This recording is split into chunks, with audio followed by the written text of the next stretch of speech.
Hi guys, welcome back to another video diary, not in Switzerland but in Helsinki, Finland.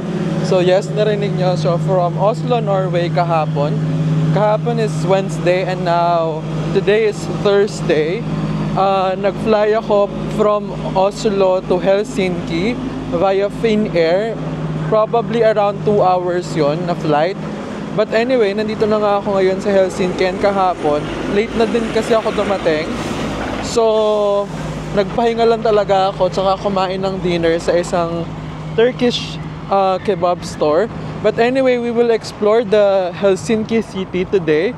Actually, naglalakad ako ngayon papunta dun sa cathedral and let's see kung ano yung mapupuntahan natin dito. So this vlog is about the top tourist destinations here in Helsinki, Finland. So samahan nyo ako guys. This is my 41st country, so I'm so excited. So let's see.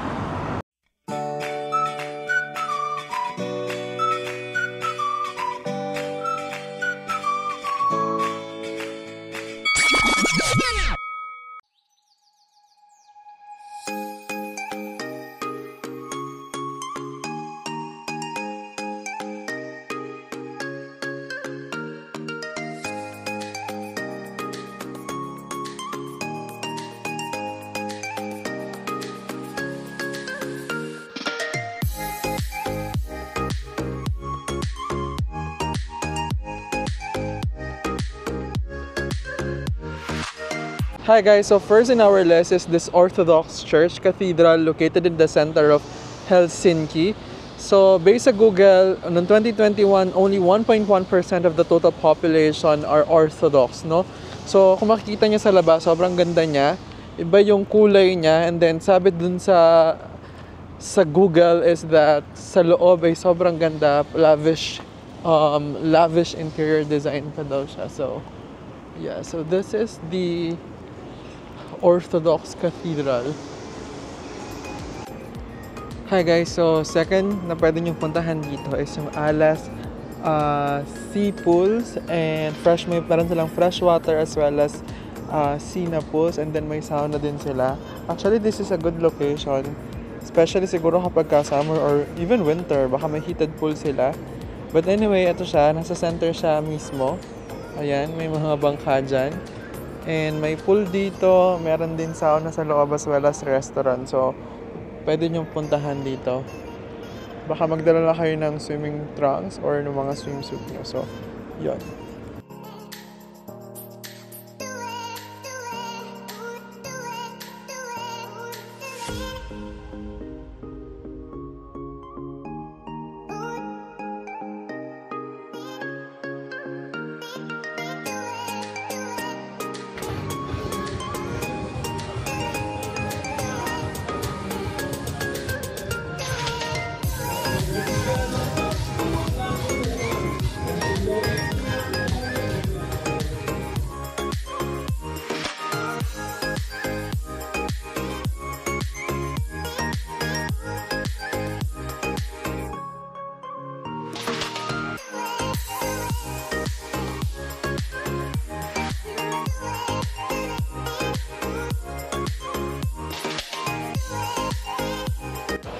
So this is their old market guys.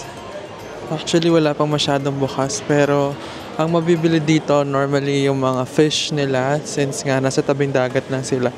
And then delicacies of course as well as yung eto mga beef to. May mga reindeer pa nga eh. Tapos meron din dito na eto bakery to. And then pwede ka din kumain, mag-dine in dito. So check natin.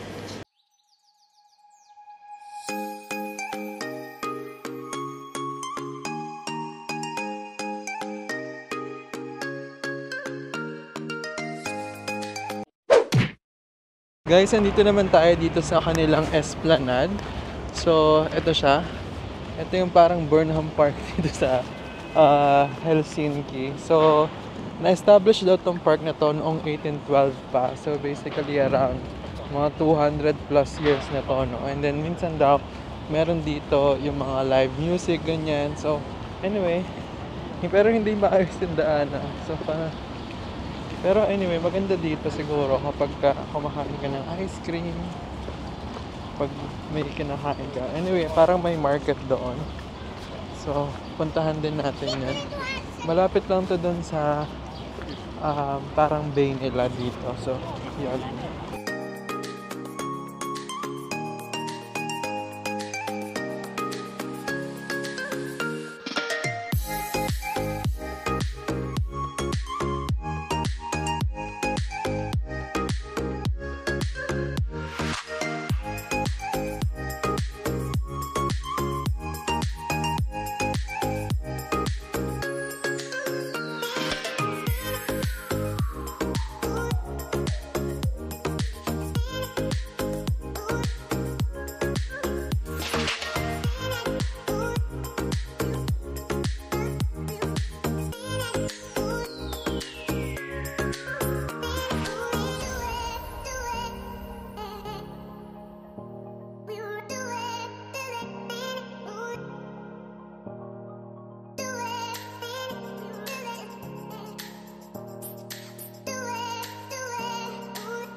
So, nandito naman ako ngayon guys sa kanilang plaza. And then, sa tabi ng plaza nila, ito yung isa pang cathedral. Ito naman is yung Lutheran Cathedral. Sobrang laki niya in person. Mas malaki sigurado to doon sa Orthodox na church. But anyway, sobrang laki ng plaza na to. I think, ano siya, meeting place din siya ng mga nagtutour. So, ayan, daming buses dyan na nagtutour. And then, may mga vendors din dito. And actually, if didiretsuhin mo yung part na yun na yung bay area nila. So anyway, tignan niya, sobrang laki din ng kanilang hagdan. So there's a bell tower, view bar, and terrace. Pero parang ginagawa siya. Ayun, parang ginagawa. So, check natin. So ito yung close-up niya guys. Ayan, sobrang laki. And para makapasok, kailangan mo ng ticket. So, anyway, hindi na tayo papasok dyan. Ayan siya. Ayan, ito yung view niya kapag umakyat ka na sa stairs nila.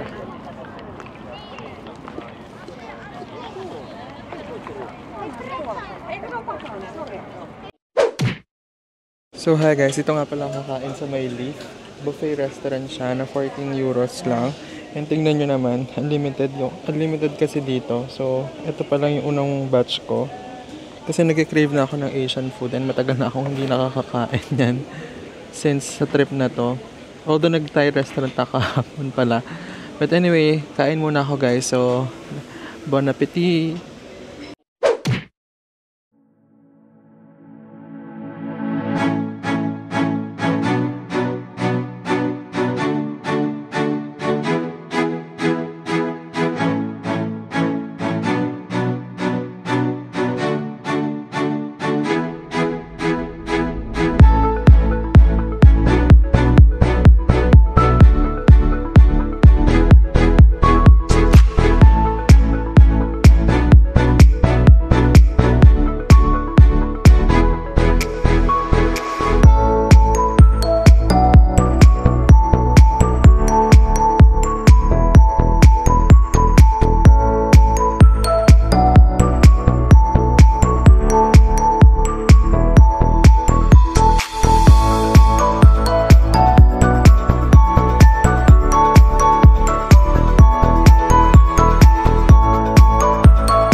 Hi guys, I just got out from the museum and super fun doon, super relaxing. Actually, hindi ako nagbasa pero nagpahinga lang ako. And then, you can free charge your phone there. You can also use their bathroom. And of course, relax kung kung napapagod na kayo dun sa trip nyo. And then, actually, pwede kang mag-customize ng textile na tote bag mo for only 6 euros. So 5 euros for the tote bag and 1 euro for the textile print. So, parang ipiprint mo siya. However, meron sila mga pre-cut doon ng mga designs.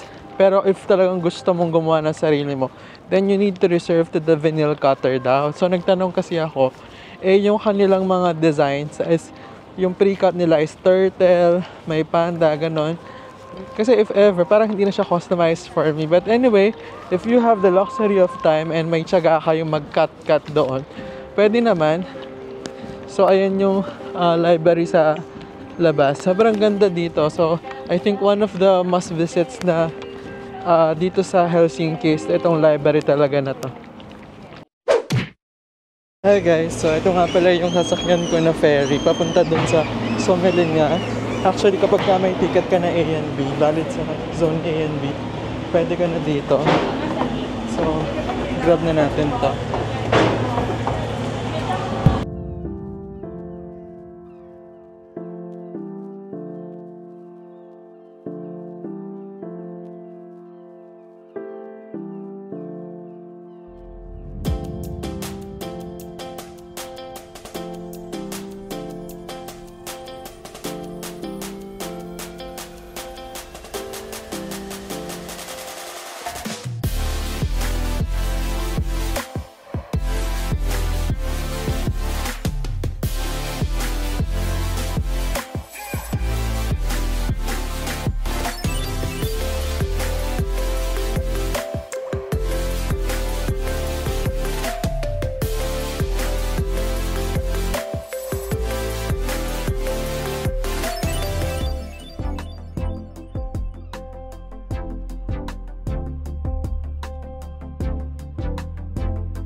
Hi guys, so nandito ako ngayon sa island nila and actually kakagaling ko lang maglibot.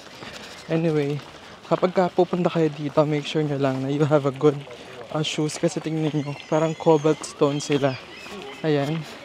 Tapos, very nice naman dito. Sobrang daming makikita. May mga castles, may mga picture perfect na lugar. And pwede din kayo mag-picnic actually and then madami ding restaurants. I think one of the go-to places din to.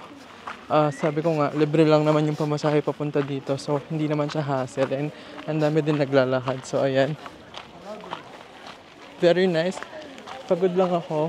Kasi sobrang dami ko nung nilalakad everyday. But anyway, pabalik na ako sa my city. And 5:03 na. And 5:15 yung ferry. So, make sure nyo lang na hindi kayo maiwanan ng last ferry. And siguro, kung gusto nyo masolo yung island, punta kayo ng maaga. Or kapag yung mga paggabi na. So, yun lang guys.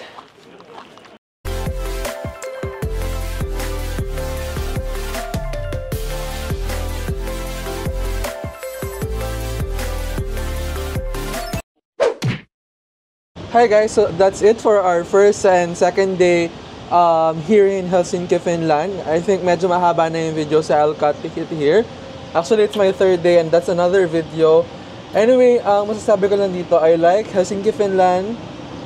Siguro mas na-relax ako dito kaysa sa Oslo. Since kasi medyo hectic yung schedule ko sa Oslo, Norway, tsaka medyo pagod-pagod pa. But anyway, I think my top 2 tourist spots would be yung Fortress as well as yung library. So talaga nakapag-enjoy, nakapag-relax ako doon. And anyway, I'm in my third day here in Helsinki, Finland, and that's another video. If you like this video, kindly click the like, subscribe, as well as mag-comment na rin kayo if ano pa yung mga gusto nyong puntahan kong countries. So, Helsinki, Finland, or Finland is my 41st country, and off pa tayo sa mga susunod pang country. So, yun lang. Maraming salamat sa panonood. And, bye guys! There'll be girls across the